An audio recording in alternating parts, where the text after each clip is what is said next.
Puede continuar, por favor. Ok. Muy buenas noches con todos. Con la venia de nuestra señora directora Gloria Díaz Lázaro, vamos a dar inicio al conversatorio Julio Ramón Ribeiro, Textos y Contextos, el cual cuenta con la participación de la destacada escritora peruana Giancarla Di Laura. Esta actividad se realiza con motivo de las celebraciones por el 48 aniversario de nuestra institución educativa 2071 César Vallejo. Es necesario afirmar que nuestra escuela difunde la cultura, pues se han realizado dos conversatorios importantes, uno sobre José María Arguedas y otro sobre Mario Vargas Llosa. En esta oportunidad, entonces, trataremos sobre la gran figura de Julio Ramón Ribeiro. E iniciaremos esta actividad, este acto cultural, leyendo brevemente algunos apuntes biográficos sobre Julio Ramón. Él nació en Lima el 31 de agosto de 1929. Es uno de los mejores cuentistas de la literatura latinoamericana y pertenece a la generación del 50, al lado de Mario Vargas Llosa, Enrique Congrace Martin y Carlos Eduardo Zavaleta. En 1972, durante el gobierno de Juan Velasco Alvarado, fue nombrado como agregado cultural de la Embajada Peruana en París. Luego fue ministro, consejero y delegado adjunto ante la UNESCO. En 1994 obtuvo el premio de literatura Juan Rulfo. Entre sus obras más importantes podemos señalar Los gallinazos sin plumas, publicado en 1955, Cuentos y circunstancias, en 1958, Las botellas y los hombres, en 1964, de la que destacamos el profesor suplente, y Silvio en el Rosedal, en 1977, donde sobresale nítidamente el cuento titulado Alienación, etc. No queda duda, Ribeiro es un cuentista por excelencia. Después de vivir varios años en Europa, falleció en Lima el 4 de diciembre de 1994. A continuación, es un honor para mí presentar a Giancarla Di Laura. Nació en Lima, es una destacada crítica e investigadora literaria en la poesía y la narrativa de nuestro país. Doctorada en literatura latinoamericana por la Universidad de Arizona en 2004, ha ejercido la docencia tanto en los Estados Unidos como en el Perú. Es autora de Humos de Ironía, la novelística de Julio Ramón Ribeiro, y también de Volteando el siglo, 25 poetas peruanos, ambas obras publicadas precisamente en este año. El tema de su ponencia para el día de hoy es Julio Ramón Ribeiro, Textos y Contextos. Adelante, Giancarlo. Muchas gracias, profesor, por esta invitación.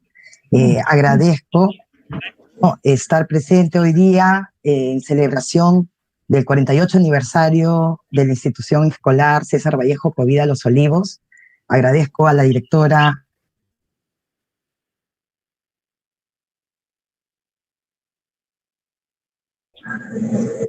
señora Gloria Elizabeth Díaz, pero todos ustedes para comentarles un poco más sobre la vida de este destacado, ¿no?, escritor peruano que tenemos, Julio Ramón Ribeiro. Para hablar de Julio Ramón Ribeiro, tenemos que recordar que él pertenece a una generación, la generación del 50, y tendríamos que hablar sobre lo que está sucediendo en esa época, ¿no es cierto? El referente histórico es tan importante siempre y que nos va a llevar, ¿no?, a hablar de todo lo que estaba sucediendo aquí en el Perú. Acordémonos, en 1950, más o menos lo que está sucediendo, ¿no? Grandes urbanizaciones empiezan a haber, y asimismo grandes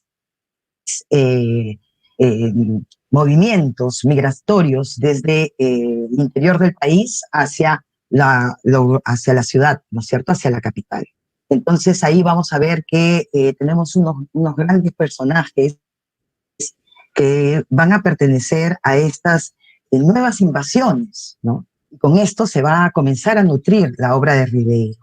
Ribeiro se hace muy conocido gracias a sus cuentos, que publica, como bien lo ha mencionado el profesor Miguel Pachas, ¿no es cierto? Ha publicado muchísimo en sus cuentos y ha sido un gran cuentista destacado, tanto nacional como internacionalmente, ganando bastantes premios, siendo tal vez el más prestigioso el Juan Rulfo, que gana en 1994. Sin embargo, él también ha sido un prolífico autor. Ha publicado en los diferentes géneros literarios, desde las novelas, teatro, también tenemos la presencia de prosas filosóficas como sus prosas apátridas, por ejemplo. Tenemos también los dichos de Luder. Tenemos el género epistolar, que escribe con su hermano o a su hermano, ¿no? Cartas a Juan Antonio. Tenemos un par de tomos sobre esa correspondencia que hubo. Y también su diario personal, un género bastante interesante que comienza a desarrollarse mucho y genera mucha investigación, ¿no?, a partir de los 90 en adelante.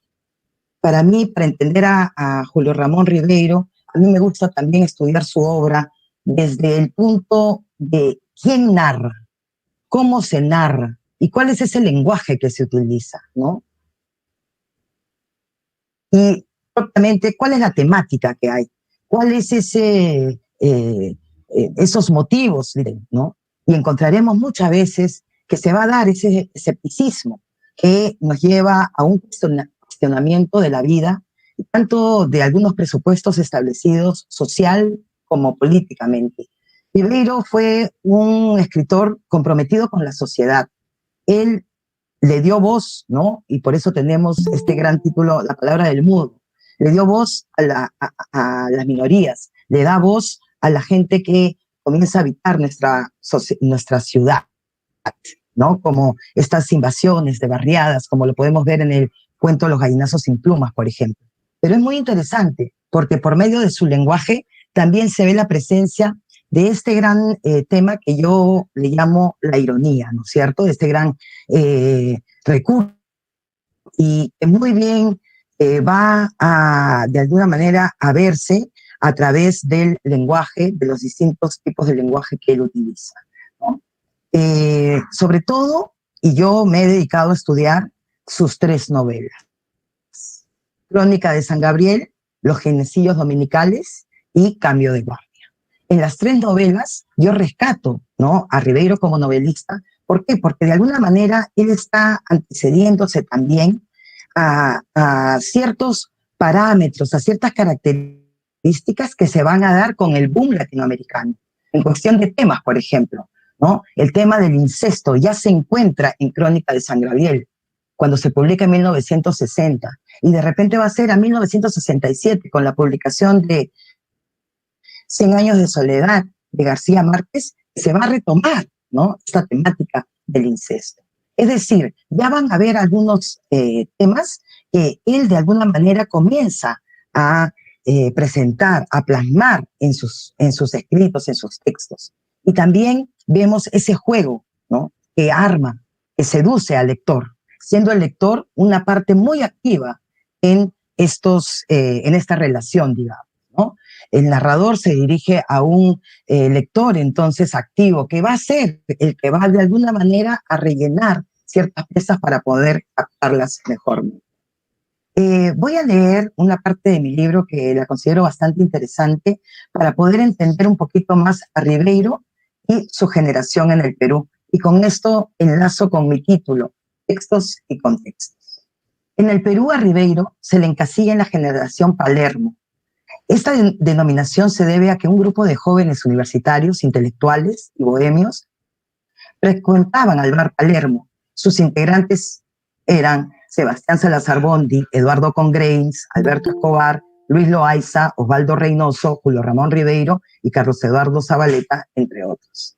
Sin embargo, Gutiérrez afirma, este es el crítico Miguel Gutiérrez, ¿no?, que tiene este libro, Generación del 50, Mundo Dividido, publicado en 1988, que indaga y estudia, ¿no?, a la generación del 50. Y él afirma, y cito, integrantes de la generación del 50 son la totalidad de coetáneos, intelectuales, artistas, hombres y mujeres de acción, nacidos en el Perú entre 1920 y 1935.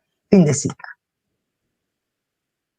Esta generación de Palermo, también conocida como la generación del 50, este grupo de escritores se caracteriza por su intelectualidad y gran disposición por estudiar e indagar en la literatura. Los palermistas desarrollan sus historias en un espacio urbano, renuevan aspectos literarios formales, utilizan nuevos personajes y muestran una visión de mundo en sus relatos. Todos ellos se identifican con su sociedad al mostrar una preocupación social tangible en sus obras. Esta preocupación emana de una serie de factores de índole social, política, personal y circunstancial. Con respecto al espacio, los jóvenes escritores de esta generación desarrollan sus relatos en la gran ciudad, el recinto por excelencia en la urbe. Sin embargo, en algunas ocasiones proyectan también sus historias en la provincia, pero preeminentemente el sitio que destacan es Lima, la ciudad capital. Tendrán como personajes principales a la gente que configura la ciudad, de la clase media alta y los que recientemente han llegado a esa capital. Asimismo, tienen una gran influencia de escritores previos a esta generación, como por ejemplo Martín Adán, Rafael, a ciertos elementos que se refieren a la ciudad moderna. La trama de esta novela, en La Casa de Cartón me refiero, se desarrolla dentro de la urbe, cuya configuración está integrada por elementos que corresponden a una era de tecnología como postes de luz, postes de teléfono, radios, tranvías y automóviles. Adán influye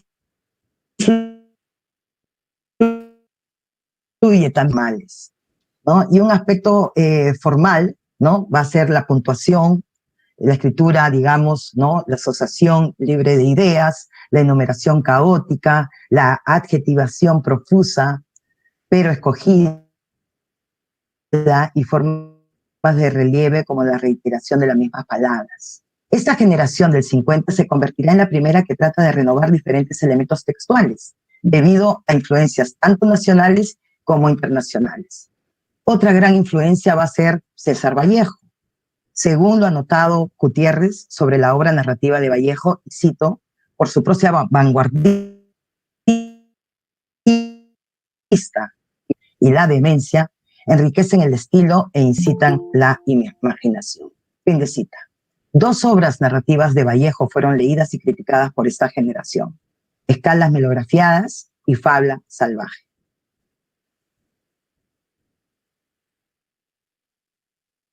Ambas se publicaron en 1918 y Trilce en 1922. En la primera obra narrativa de Vallejo se encuentra una colección de cuentos compuesta por dos partes, cuneiformes y coros de vientos.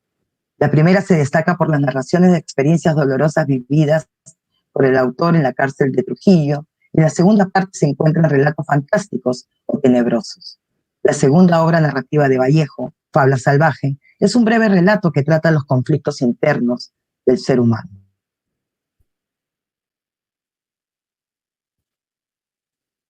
Para configurar sus relatos. Estilísticamente se percibe un cambio con los textos previos, nacionales, y como efecto sucede que los relatos palermistas sean más complejos. Y esto es bastante interesante porque acordémonos que está pasando en, digamos, antes de la generación 50. Hay una tendencia regionalista. Está José María Arguedas, por ejemplo, que acaba de publicar en 1958, Los ríos profundos, ¿no? Y eso es bastante interesante. En 1900, por esa época, también en México se está publicando Pedro Páramo, de Juan Rulfo.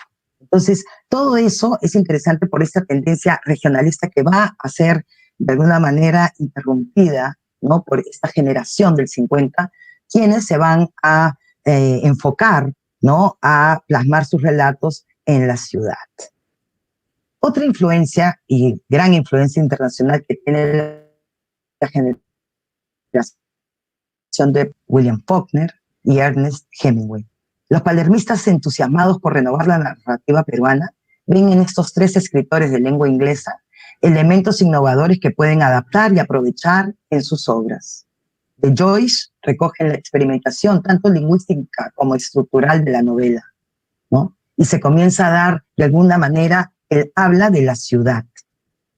Siguiendo a Joyce, los palermistas empiezan a reproducir los diferentes idiolectos de las personas, dependiendo de la región de donde provienen y a la clase social a la cual pertenecen. Otras técnicas que recogen los palermistas son el monólogo interior utilizado por Faulkner y la estrategia de ocultarle al lector algún dato esencial para explicar el drama o un destino humano. Asimismo, de Hemingway, Ribeiro recomienda cierto grado de imprecisión para la configuración de los relatos. En general, los escritores del 50 van transformando los recursos literarios que usan otros autores y van moldeando así su propia escuela. Asimismo, tienen la herencia ideológica y filosófica de los franceses, tanto de Albert Camus como de Malraux y de Sartre. En la elaboración y desarrollo de la trama de la historia propiamente dicha se observa esta influencia, ya sea a través de los comportamientos de los protagonistas en la obra o el decaimiento moral y social que se presencia en los relatos. La generación de Palermo esencialmente es existencialista e idealista a la vez, y sus personajes son seres jóvenes sumidos en la frustración, la angustia, la desesperación de no encontrar una identificación con el otro o con la sociedad en sí. Los narradores palermistas recurren a diferentes estrategias para manifestar esa actitud de insatisfacción con el medio ambiente en el cual habitan. Asimismo, esta generación, o la mayoría de los expositores de Palermo, fueron grandes intelectuales que exhibieron un pleno conocimiento de la historia, la lingüística, la sociología y la antropología. Por ello, la generación del 50 es tan importante porque la narrativa emprende un camino diferente, renovado por estructuras nuevas. Y cito a Gutiérrez: el destierro voluntario les servirá para mirar con otros ojos vidas de la validez estética, moral, política de sus propias obras, a veces con fuertes dosis de culpabilidad, de autocompasión, y por tanto a plantearse tareas que tiendan al cambio o mejoramiento de las condiciones de las clases menos favorecidas. Porque además, las masas populares han retomado con más fuerza sus luchas y ha triunfado la Revolución Cubana y el desorden comienza a abatirse bajo los cielos. Fin de cita. En la colectividad de los escritores de esta generación, muchos de ellos viajan, muchos de ellos se van a vivir a otros países, ¿no? Muchos de ellos vuelven y se quedan a vivir por muchas décadas en Francia, por ejemplo. Muchos de ellos viajan fuera del país como exiliados políticos o autoexiliados. Esto permitió que los escritores del 50 vieran la realidad peruana desde otra perspectiva e imaginaran las posibilidades de superar sus problemas sociales que tanto sentían los escritores. Estos son algunos de los factores que compartieron los integrantes de la generación de Palermo y actualizaron en sus textos. Al comparar a Ribeiro con los demás escritores peruanos de su generación, se encuentra una particularidad en cuanto a la forma de narrar. Ribeiro era un gran explorador de formas. Esta tendencia la vemos a través de toda su obra literaria, por lo que publica diferentes géneros literarios, como en Prosas apátridas, publicada en 1975, y Dichos de Luder, 1989. También entre sus novelas se va a ver esta característica, sobre todo en la tercera, Cambio de Guardia, publicada en 1976. En ella vemos una gran innovación en cuanto a la estructura de la obra. Los personajes adolescentes que se encuentran en plena búsqueda vital. Esta figura ya ha sido utilizada antes por Martín Adán, al representar al narrador de La Casa de Cartón como un colegial citadino que pertenece a un barrio bohemio de la capital, en Barranco. Sin embargo, los integrantes de la generación palermista usan esta figura tal vez de una forma más compleja. Y cito: la agonía del yo adquiere la forma del héroe problemático en la novela, cuyo reflejo compleja hacia una mayor coherencia en los ríos profundos y alcanza su definitiva estructuración en la novela del 50. Es de Gutiérrez, página 30. Esta sensibilidad de la agonía del yo, utilizado en algunos poemas contemporáneos pertenecientes a Bates de la generación del 50, y llega a ser una característica propia de los narradores de la generación de Palermo. Muchos críticos mencionan que Adán ha recibido influencia de Joyce al introducir en la esfera de la narrativa peruana al adolescente de sensibilidad refinada y cargado de perplejidad. Esta influencia también se notará en los narradores palermistas, especialmente en la primera novela de Ribeiro, Crónica de San Gabriel. Por ello, es conveniente mencionar este influjo en los integrantes de la generación palermista. Asimismo, encontramos muchas veces en los relatos ribeirianos personajes que proceden del campo y de la provincia. Otro tipo de personajes está representado por figuras que han pertenecido al sistema feudal y que se les proyectan a estos personajes en un decaimiento vital. En la variada gama de personajes siempre se percibe una caída moral, la cual hace que los héroes sean figuras sin opción de reivindicación, porque la sociedad los agobia y son incapaces de superar esa atmósfera. Los personajes de la generación palermista comparten una sensibilidad especial que deviene en frustración. Ninguno de ellos tiene éxito en la vida y todos se encuentran en el más profundo fracaso. Esto es interesante y hago un paréntesis porque a diferencia de los relatos que le anteceden, digamos, ¿no? Donde se puede ver, sí, que los héroes estaban divididos, o los relatos en sí, entre buenos y malos. A partir de la generación del 50 se va a ver que son maniqueos, ¿no? Son figuras maniqueas, donde se van a encontrar que un personaje es bueno, pero también tiene demonios y conflictos internos. Y eso es lo interesante, ¿no? La complejidad de estos personajes que ya van siendo parte de un mundo más complejo, más urbano, ¿no? Y asimismo la sociedad. El producto de la era capitalista recae fuertemente en la individualización del ser humano, haciendo que se vea aislado de una sociedad desintegrada en la que no encuentra identificación con los otros. Consecuentemente, los personajes ribeirianos permanecen solos y viven en su mundo interiorizado debido a la fragmentación que existe en la sociedad y por no tener con quién relacionarse. De Joyce, ¿no? Vuelvo a Joyce, es el pilar de la liberación moral. A partir de él no habrá territorios infranqueables para los narradores, ¿no? Es la gran influencia, ¿cierto? Los palermistas desacralizan la moralidad convencional. Los escritores peruanos toman esa actitud narrativa y la aplican en la configuración psicológica de los diferentes personajes. Ribeiro crea personajes ambiguos cuya tradicionalidad se ve desacralizada a partir de ciertas rupturas frente a la sociedad.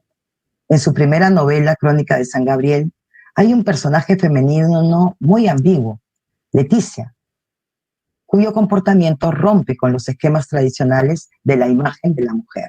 Al final de esta novela se va a dar, ¿no? Un final bastante abierto donde ella se piensa que esté embarazada, desafortunadamente parece que está teniendo, ¿no?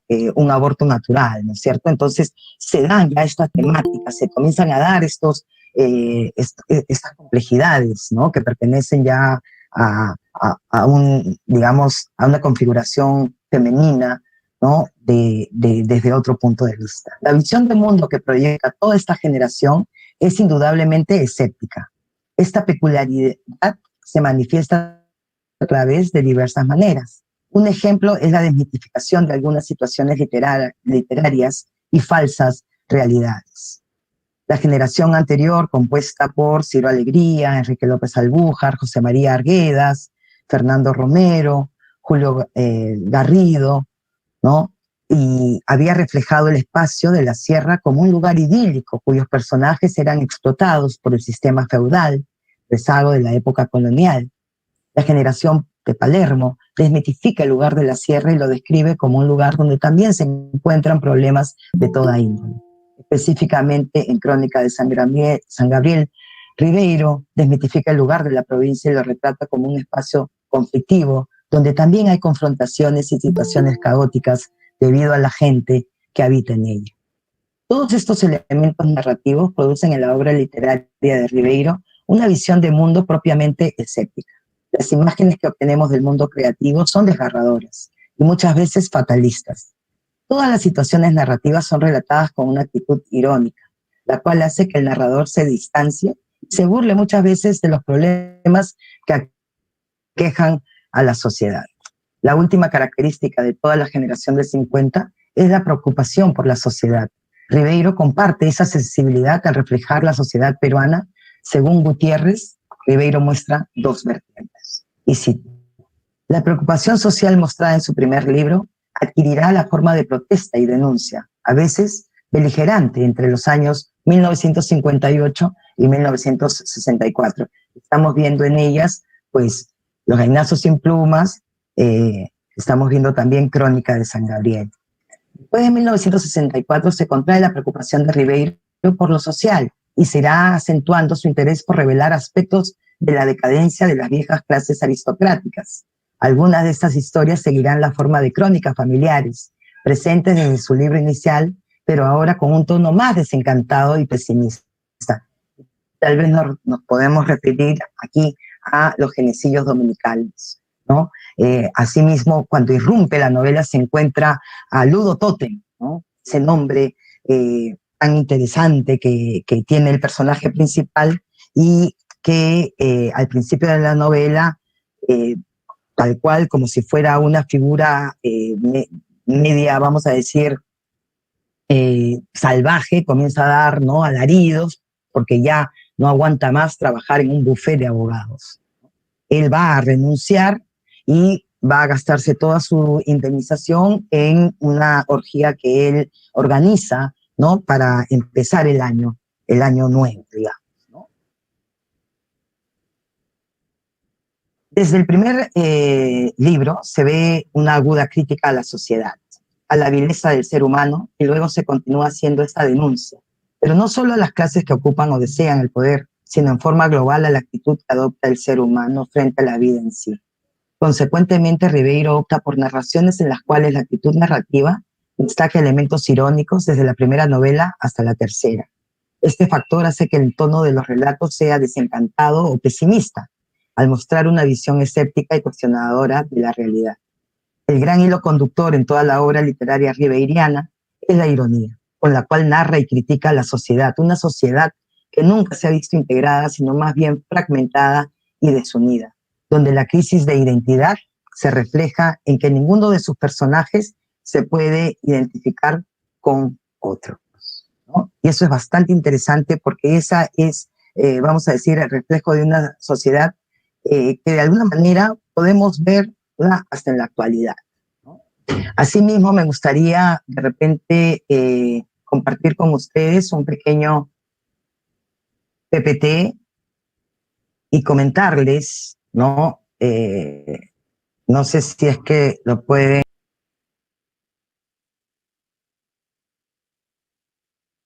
compartir con ustedes. Creo que estoy compartiendo.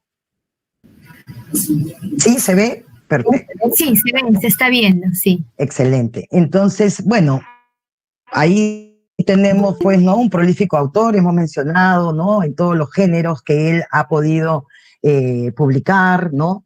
También un gran teórico, un gran crítico, ¿no? Muchas veces en sus diarios vamos a ver postulaciones que él hace, ¿no? Por ejemplo, a mí me gusta mucho porque reflexiona, ¿no? Él es un crítico de su propia obra, nunca está satisfecho con sus escritos, él quiere más, ¿no? Por eso que yo creo que ha sido también, y su vigencia, ¿no?, por esa humildad que también lo vemos, ¿no?, por esa vigencia de temas también que lo podemos percibir a través de toda su obra. Y para mí, yo creo que su gran hilo conductor en toda la obra ribeiriana es la ironía, ese manejo del lenguaje, ¿no? Y lo tenemos que decir, él era un gran lector, ¿no? Julio Ramón Ribeiro leía mucho, ¿no? A literatura francesa, rusa, inglesa, ¿no? Y yo creo que eso también le ha permitido ser tan vigente hoy en día, ¿no? Yo creo que eso también lo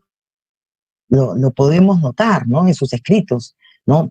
En ese sentido, ¿no? Ha indagado, ha también entrado a escribir en otros géneros, por ejemplo, como son, ¿no? El género epistolar, ¿no? Los diarios, el teatro, ¿no? Y yo creo que eso es muy interesante porque también en cuanto al teatro, ha hecho teatro, por ejemplo, obras de un acto que son bastante interesantes ponerlas en escena, por ejemplo, con los estudiantes, ¿no? Ya que son muchas de ellas bastante cómicas, pero también tiene otras un poco más desarrolladas, como tenemos Vida y obra de Santiago de Pajarero, y también tenemos a Tusparia, ¿no? Que es un teatro histórico bastante interesante, que justo lo publica en 1979, bueno, 1981, que realmente cuando Copulibros lo publica. Pero ¿por qué es interesante? Porque él también estuvo viviendo en Ayacucho, ¿no? Él fue y estuvo en la Universidad de Huamanga, y yo creo que eso también lo hizo percibir, ¿no? Ya, y de alguna manera sensibilizar ciertas actitudes que ya iban emergiendo, ¿no? Por ese descontento que había en sí, ¿no? Entre los pobladores, en la sociedad también. Y las obras públicas que se vienen dando a través de la ciudad, ¿no? Las configuraciones también de las construcciones de colegios, ¿no? Esa explosión demográfica que es tan grande, que comienza a surgir del Ande, de los sitios andinos, ¿no? Hacia, vamos a decir, la ciudad, ¿no? Nuevos empleos, nuevas fábricas, nuevas construcciones van a permitir la presencia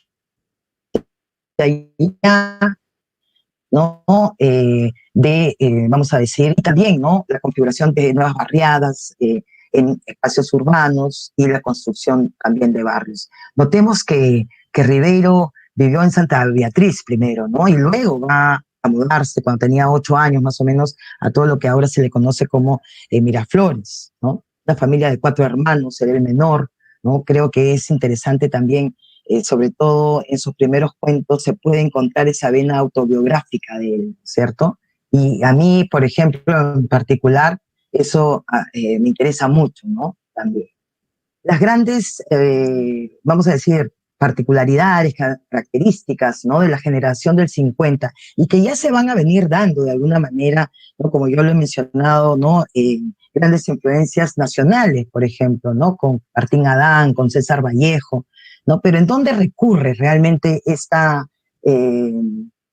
cambios, ¿no? En cuanto al narrador, por ejemplo. Ese narrador ya no va a ser un narrador omnisciente, omnipresente, va a ser un narrador, ¿no? Que muchas veces va a haber una polifonía de voces, ¿no? O de repente va a ser un narrador más subjetivo en primera voz, ¿no?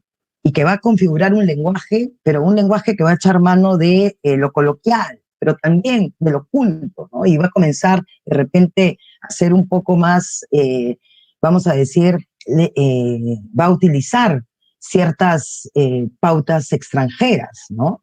Y va a tener esa intertextualidad de repente con otras novelas, ¿no? Y el lector, un lector activo, un lector que se presencie y que esté indagando y que esté cuestionando también, ¿no? Ese mundo narrativo.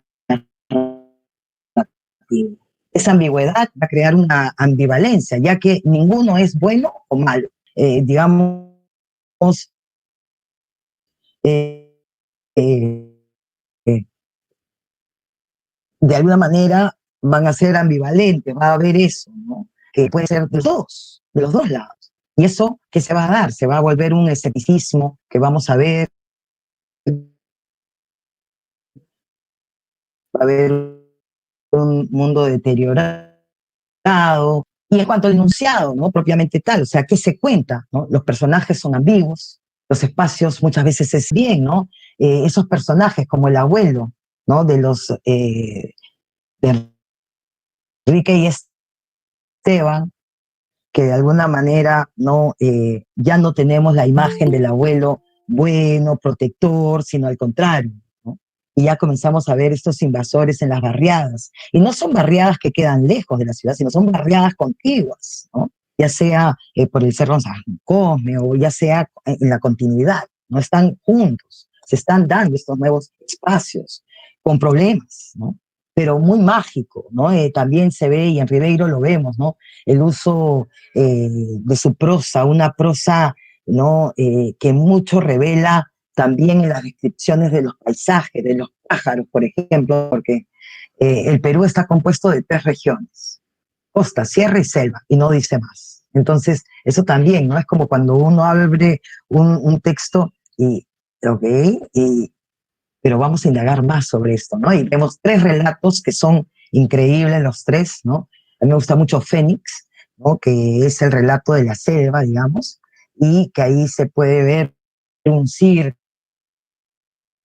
que está en la selva, también están los soldados, ¿no? Y se comienza a ver todo este mundo narrativo, pero con grandes denuncias, obviamente, hacia una sociedad, ¿no? Luego tenemos La palabra del mudo, publicado, ¿no? Y aumentado en el 72, en el 77, en el 92. Tenemos La juventud en la otra ribera, tenemos Solo para fumadores, Silvio en el Rosedal, que no lo puse ahí, que es un cuento bastante largo, precioso, que se desarrolla en Parma, justamente, ¿no? Y que vemos, ¿no? Silvio, que va a ser de alguna manera un personaje emblemático. Pues Silvio, excelente músico, da su mejor concierto y nadie lo ve. Y eso es un poco la temática que hay, que rige, ¿no? En Ribeiro. Crónica de San Gabriel, como ya lo hemos mencionado, se publica estas 3 novelas, ¿no? Crónica de San Gabriel, la primera, y vamos a ver Lucho, que es el personaje principal, termina el colegio y se va, ¿no? Con su tío Felipe a pasar un periodo de tiempo, una época, ¿no? En la Sierra Central. Y aquí vamos a ver todas las peripecias que pasa en la familia, pero también vamos a descubrir ciertos temas, como yo mencionaba antes, ¿no? Por ejemplo, el tema del incesto, ¿no? Que se va a dar y se va a desarrollar mucho en el boom latinoamericano, ¿no? Para mí, con una de las novelas más grandes, ¿no? Que es 100 años de soledad, en el 67. Pero ya en el 60 ya Ribeiro está dándonos también, ¿no? Ciertas vislumbres, digamos, de estos problemas que pueden suceder y que creo que son también muy interesantes. Crónica de San Gabriel también tiene una particularidad, que es una narración hecha por un citadino de la sierra, ¿no? Acordémonos, en los ríos profundos hemos tenido un narrador, pero un narrador de Abancay contándonos cómo era la sierra, ¿no? Y yo creo que eso también es interesante de ver y de indagar. Aquí también tenemos personajes femeninos muy interesantes, ¿no? Personajes que juegan, ambivalentes, como lo mencionaba anteriormente. Y esa ambivalencia es lo que también va a darnos, ¿no? Ese cuestionamiento hacia una sociedad parametrada, ¿no? Con presupuestos establecidos, pero que queremos cuestionar, que queremos realmente indagar. Luego va a venir los genocidios dominicales, y aquí tenemos, como les había comentado, un grupo, ¿no? Pero también es interesante, ¿por qué? Porque él en el lenguaje mismo ya está utilizando, ¿no?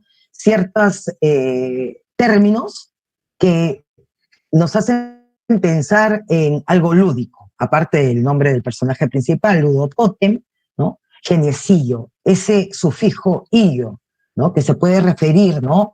Geniecillo, pero también es dominical, ¿no? Entonces eso también es interesante cómo él va marcando a medida del lenguaje. Y en mi libro yo también, ¿no? Comento, ¿no? Muchas circunstancias que hacen que la ironía se pueda percibir, ¿no? Más fácilmente. Uno de ellos es utilizando estos sufijos, ¿no? Otra es la inversión del adjetivo, ¿no? En lugar de qué camisa bonita, qué bonita camisa, ¿no es cierto? Y ya con una actitud un poco más irónica. Y eso yo creo que el gran hilo conductor que tiene toda la obra de Ribeiro, ese humor, ese juego que hace, que permite que sea tan vigente en la actualidad. Y finalmente, Cambio de Guardia, una novela totalmente experimental, ¿no? Que está construida bajo segmentos narrativos y que se va contando desde diferentes perspectivas, ¿no? Para mí es como si uno viera una película, porque se va contando como si fuera un lente, ¿no? Que va cambiando de posición, ¿no? Y el punto de vista va girando entonces. Y uno tiene desde la perspectiva de repente del abogado, luego uno tiene desde la perspectiva del cura, y así del general, y se va configurando la sociedad a medida de que uno le va dando la voz o que va saltando el narrador, ¿no? A la perspectiva del personaje, digamos, que le toque la acción. Y uno, lector, tiene que darle o tiene que rellenar estas piezas para darle un síntesis, para hacer uno la historia. Y van a haber un par de asuntos sin resolver, ¿no? Que también es interesante, como es el asesinato de un periodista, César Alba, el asesinato de un niñito que se da también Pipo Primo. Y como habíamos mencionado, un prolífico autor, ¿no? Acá tenemos su teatro, Vida y Pasión de Santiago el Pajarero, en el 60, luego teatro que reúne, ¿no? Sus obras teatrales de un acto, muchas de ellas, A tus Paria, que es teatro histórico, y luego tiene el diario personal, que es La Tentación del Fracaso, 3 tomos, y luego, ¿no? Que son relatos o son prosas muy interesantes, asuntos, vamos a mencionar en prosas apátridas, porque no tienen patria, pero también él mencionaba, ¿no? En uno de sus diarios, que también eran difíciles de clasificarlas, y por eso que son prosas apátridas, ¿no?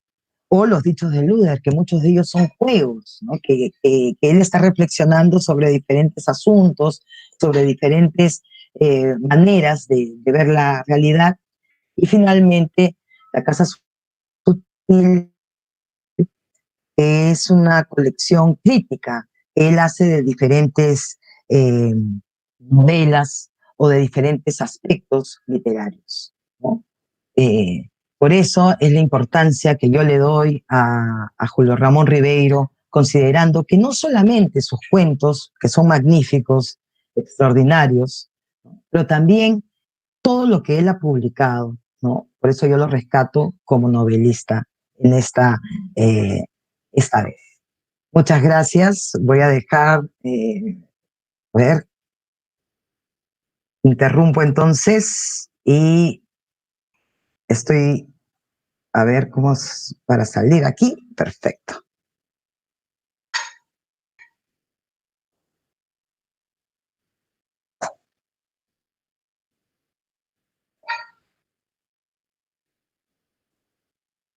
Ok, profesor, muchas gracias. Entonces, dejé de presentar, ¿verdad? Sí, ya está, ya no se ve. Excelente. Gracias, Leslie.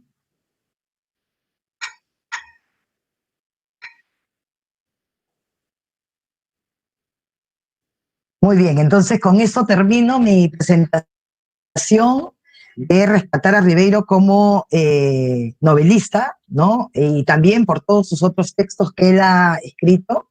Así que me pongo a la disposición de preguntas o de conversar, si es que algo no ha quedado claro, o de comentarios.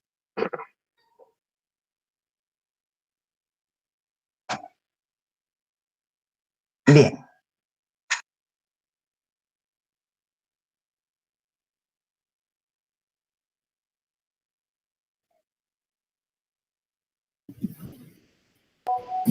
Su micrófono, profesor Pachas. Ahí está, listo, gracias. Bien, caramba, interesante exposición de Giancarlo.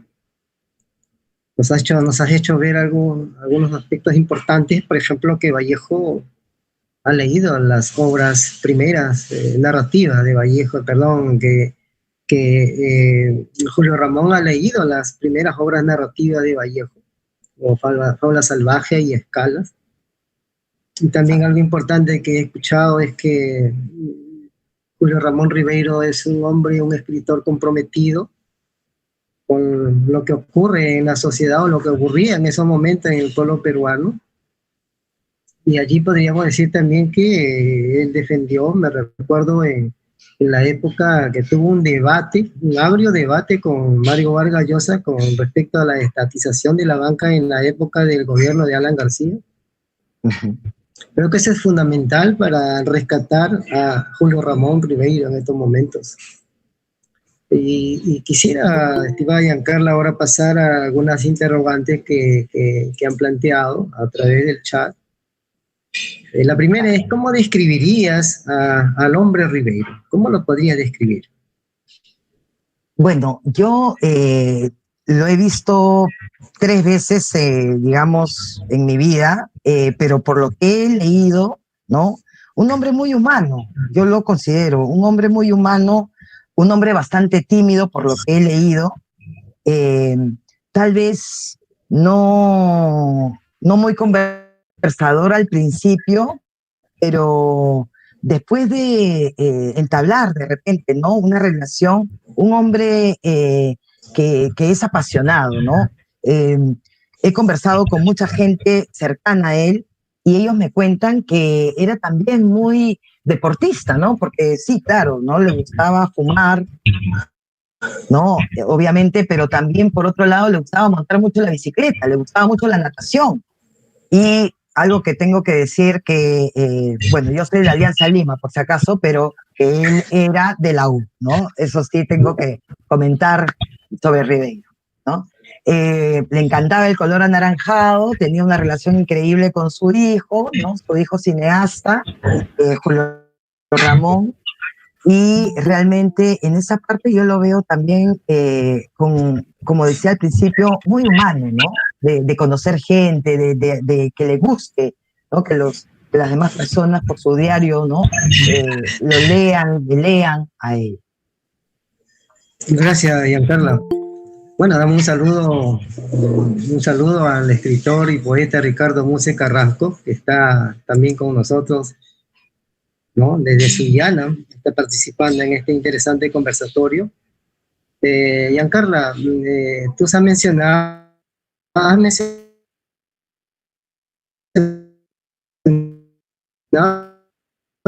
que una de las obras fundamentales de Julio Ramón es que nos brinda el autor a través de esta obra, ¿no? Publicar el 55, yo creo que Ribeiro una sociedad como es, y las grandes diferencias, ¿no? Mientras que está despertando, en la misma narración como mágica, ¿no? Está despertando la ciudad, se ve, ¿no? Que unos tienen cosas ya hechas o que van a hacer. Vemos también niños que tienen que irse a buscar, ¿no? La comida, ¿no? Ni siquiera para ellos, sino para el marrano, Pascual, ¿cierto?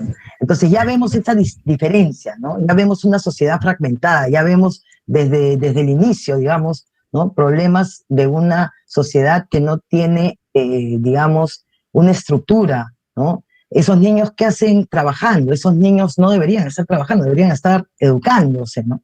Entonces yo creo que por ahí va su compromiso social, el compromiso social que tiene Ribeiro, el de estudiar la sociedad y de alguna manera resaltar los grandes problemas que tenemos hoy en día, hasta hoy, ¿no? Vemos esa gran problemática. Entonces, yo sí creo que tenemos eso.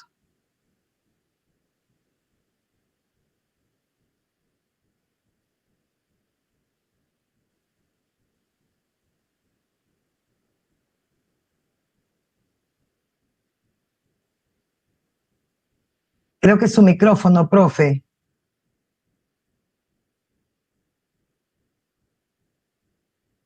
Perdón, estaba sin micrófono.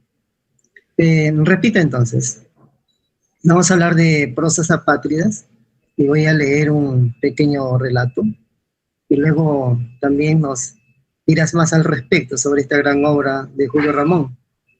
Un empleado mediocre se emborracha una noche con su jefe. Entre los vapores del alcohol se hacen grandes amigos, se juran fidelidad, se prometen hermandad eterna. El empleado se siente valorado, gratificado, pero al día siguiente, cuando llega al trabajo y saluda confiadamente a su nuevo compañero, el jefe apenas recuerda su nombre. La pregunta es, ¿tiene que ver con la ironía del que nos habla sobre el gran Julio Ramón? En gran aspecto yo creo que sí, ¿no? Pero esa prosa apátrida tiene su base en un cuento que se llama El Jefe, y que van, ¿no? Después de un convivio, digamos, van y celebran, ¿no? El jefe, y son los primeros traguitos que de alguna manera los ponen al mismo nivel. Y el jefe con el empleado llegan y hablan, ¿no? Sobre, a mí me dicen pin, y tú vas a hacer pum. Entonces llegan y son camaradas, son súper compañeros, ¿no? Pero al día siguiente pasa lo mismo que comenta usted, ¿no? En la prosa apátrida, ¿no? Que no se recuerda ni el nombre. Entonces, tal vez puede ser alguna circunstancia que nos da la vida, ¿no? Que dependiendo, ¿no? No siempre vamos a encontrar lo que nosotros estamos esperando, ¿no? Tal vez en ese momento el empleado pensó que sí, que iba a tener un trato, pero de repente, pues, ese trato fue sobre la base de ese convivio que hubo y que realmente no lo tuvo real. Y eso es lo que siempre está tratando Ribeiro, ¿no? Demostrarnos la realidad y realmente lo que uno espera, las expectativas de vida que tú tengas, y después la realidad, ¿no? Entonces está en ese juego. Y sí, claro, totalmente irónico, ¿no? Que se vayan a tomar, a disfrutar, y luego al día siguiente no se recuerde ni su nombre, ¿no? Bueno, eso ocurre no solamente con el jefe en este caso, sino también a veces con algunas amistades, entre comillas. Conoces a alguien y al otro día no se recuerda, ¿no? Y eso es muy interesante, cómo Ribeiro rescata y lo escribe en sus obras como algo real, muy cotidiano, ¿no? Cruda realidad, es cierto, de todas maneras. Giancarlo, tenemos otra pregunta que dice, ¿qué faltó en las obras de Ribeiro para tener el reconocimiento como lo tiene Mario Vargas Llosa? Yo creo que al principio él tuvo un poco de, vamos a decir, ¿no? Algo que le sucedió, que fueron las publicaciones de sus obras, tenían ciertas ediciones que tenían erratas, ¿no? Que habían duplicado párrafos o páginas, y yo creo que eso también lo perfiló, ¿no? De alguna manera, y lo puso en otro lado. Sin embargo, yo creo que también puede ser por su carácter inicial, ¿no? Sobre todo en, vamos a decir, las grandes transnacionales, que a veces sucede esto, que solamente están con la mirada a un grupo y no se fijan en toda, vamos a decir, ¿no? En todos los autores que podrían entrar, ¿no? Y yo creo que de alguna manera, pues, Vargas Llosa sí fue muy amigo de Fuentes, fue muy amigo de, ¿no? Sabía o estuvo, ¿no? Y también no vamos a negar tampoco que era un excelente novelista, y que pudo, digamos, de alguna manera tener muchas publicaciones, ¿no? Sin embargo, yo sí considero también que fue tal vez un poco opacado Ribeiro, ¿no? Y que por eso de repente no tuvo, ¿no? Sobre todo como novelista o como dramaturgo, ¿no? Porque en esa época Carlos Fuentes está publicando también cuentos. Julio Cortázar está publicando La Rayuela, pero también ha publicado una serie de colección de cuentos increíbles, ¿no? Entonces, ¿por qué Ribeiro sus novelas no son tan conocidas y realmente son importantes, ¿no? Entonces yo creo que tal vez fue opacado, tal vez no tuvo la suerte de tener buenas ediciones, y yo creo que por eso se da, ¿no? Entonces, yo por lo menos lo que yo trato de una manera escribir sobre diferentes tipos de autores, porque si vamos a esperar que seamos reseñados por una por pequeños escritores que trabajan en estaciones, ninguna de la obra de nosotros una reseñada. Tratar de abrir que todos los escritores dañados, ¿no es cierto?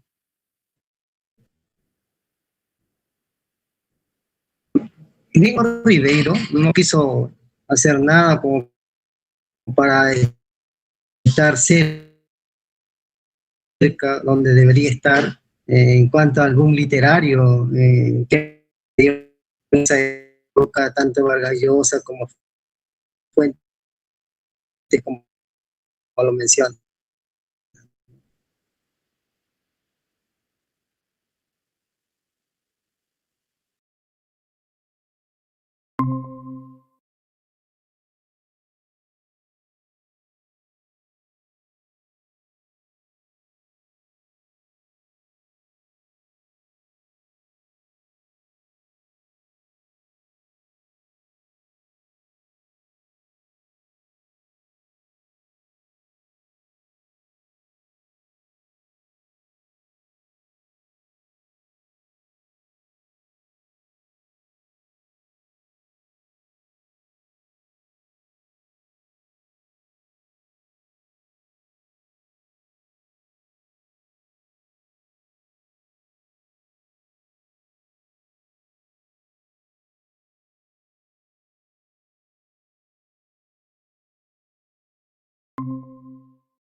A eso fantástico, ¿no? A esos elementos oníricos que también se pueden dar, ¿no?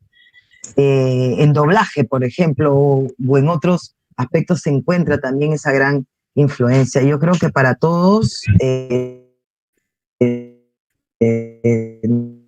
nosotros que estudiamos, que somos docentes, ¿no? Eso es una referencia total, ¿no?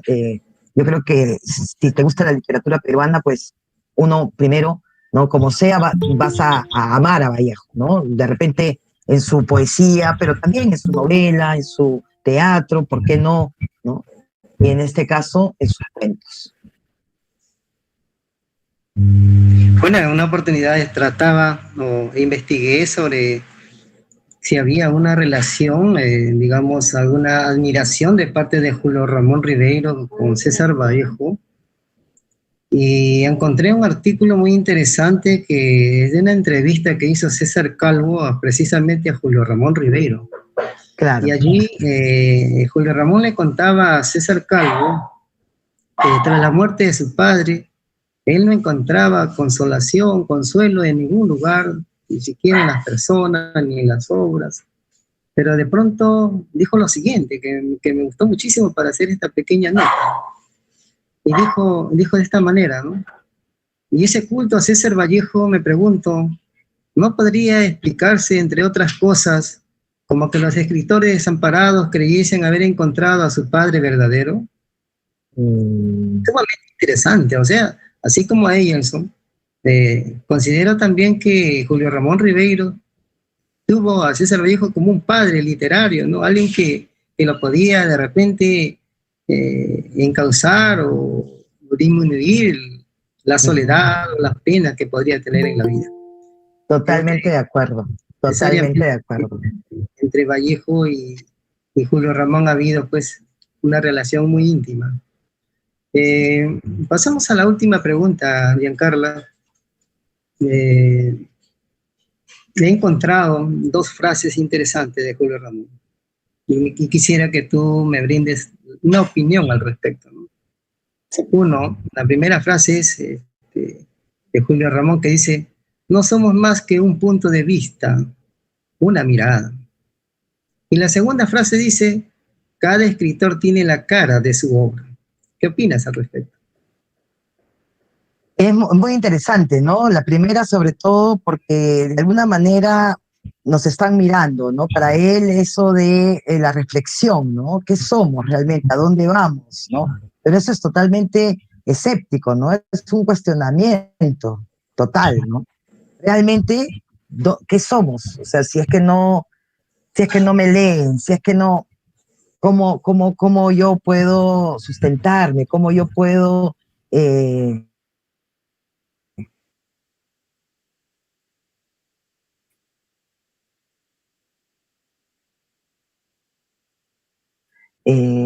enfatiza su compromiso social, ¿no? Yo creo que es tan vigente por eso, por su preocupación, ¿no? Por ser, realmente por darle la voz a la gente, como en los Gallinazos sin plumas, por ejemplo, ¿no? Darle la voz a las minorías, darle la voz a la gente que de alguna manera no puede hablar, ¿no? Por eso que es la palabra del mudo. O darle la voz también, y en ese caso, a reivindicar, a desmitificar y a combatir, ¿no? Ciertos presupuestos que ya se han dado por mucho tiempo, ¿no? Y entonces él del otro lado sale y nos habla. En ese sentido, yo sí rescato a Ribeiro como un ser humano, y con una labor humanística, ¿no? Eh, para mí es uno de los grandes que todavía lo tenemos que estudiar, ¿no? En profundidad, porque realmente ha dado mucho por nosotros, ¿no? Por la literatura peruana. Muchas gracias, Giancarla. Gracias. A continuación vamos a escuchar las palabras de agradecimiento de parte de la señora directora Gloria Díaz Laza. Muchas gracias. Gracias a ti. Muchas gracias, profesor Pachas, por darme la palabra. Estimada invitada, Giancarla Di Laura Morales, un gusto conocerla por este medio. Un gusto también de parte de todos los colegas que están presentes y de la comunidad educativa en general. Nosotros, como comunidad vallejiana, estamos agradecidos por este aporte que usted está brindando a nuestra institución educativa. Nosotros, como comunidad vallejiana, hemos trazado objetivos cortos que consideramos que lo vamos a lograr muy pronto, y es consolidar o afiatar las comunidades de aprendizaje. Y actividades como esto, conversatorio y otras de repente de naturaleza similar, van a ayudar a consolidar dichos objetivos, ¿no? Es por ello de que agradecemos una vez más la participación de usted, el aporte de usted, y también agradecemos pues a la comunidad vallejiana y muy en especial a nuestra comisión de aniversario, muy en especial a nuestros docentes también que están participando, a nuestros padres de familia, a nuestros estudiantes y a algunos otros invitados que estamos observando también que están participando. Les agradecemos por su participación, por su puntualidad, por el tiempo que están brindando, porque la institución educativa lo merece, ¿no? Agradecemos también el espacio que puedan brindar, el tiempo, y bueno, pues estando ya a pocas horas de celebrar nuestro día central, vamos a recibir con algarabía este feliz cumpleaños, un feliz aniversario, y bueno, para todos y cada uno de ustedes, en representación de la institución educativa, les deseamos un feliz aniversario en compañía de estos brillantes invitados que nos están acompañando. Muchas gracias. Muchas gracias. Muchas gracias, directora, por esas bellas palabras. Muchas gracias por la invitación. Y yo también me auno para celebrar el 48 aniversario de Vallejo en este colegio El Zulia. Gracias, profesor. Bueno, no nos queda más que agradecerte, Giancarla, por esta magnífica conferencia sobre el gran flaco Julio Ramón Ribeiro. Muchas gracias. Muchas gracias. Muchas gracias. Muchas gracias, Tenemos profesores. otra oportunidad. Gracias, Giancarla. Hasta pronto. Muchas gracias a todos. Hasta luego. Muchas gracias. Hasta luego.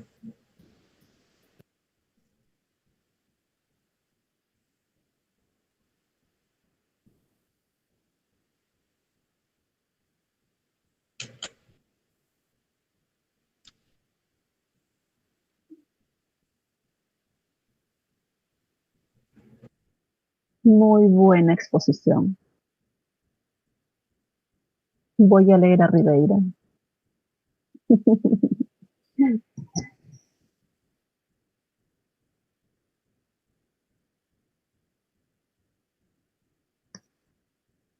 Su micrófono. Directora, su audio.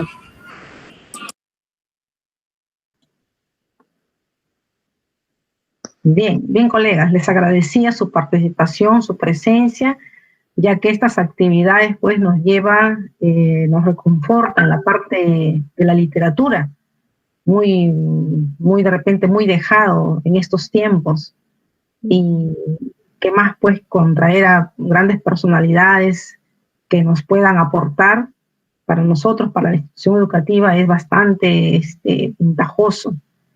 Es por eso que yo les agradezco su presencia, su participación, y sigamos pues en todas las actividades que nuestra institución educativa programa, planifica.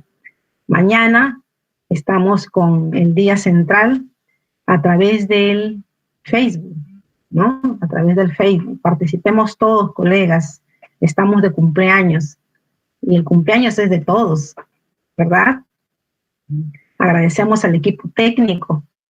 Si en el equipo técnico no estuviéramos aquí de repente, ¿no? Brindando o gozando de esta emisión.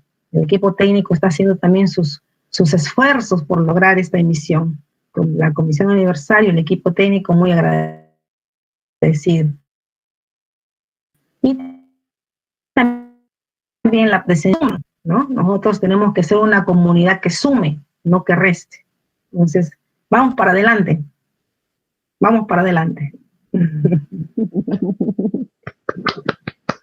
Sí, así es, vamos para adelante. Bien, colegas, entonces, ahora sí, ya siendo prácticamente 8 y tantos de la noche, de repente ustedes ya tienen que ir, y bueno, pues nos estamos despidiendo, vámonos a cenar, y mañana, desde muy temprano, saludémonos por nuestro aniversario, saludemos por nuestro cumpleaños. Hoy día es la quema,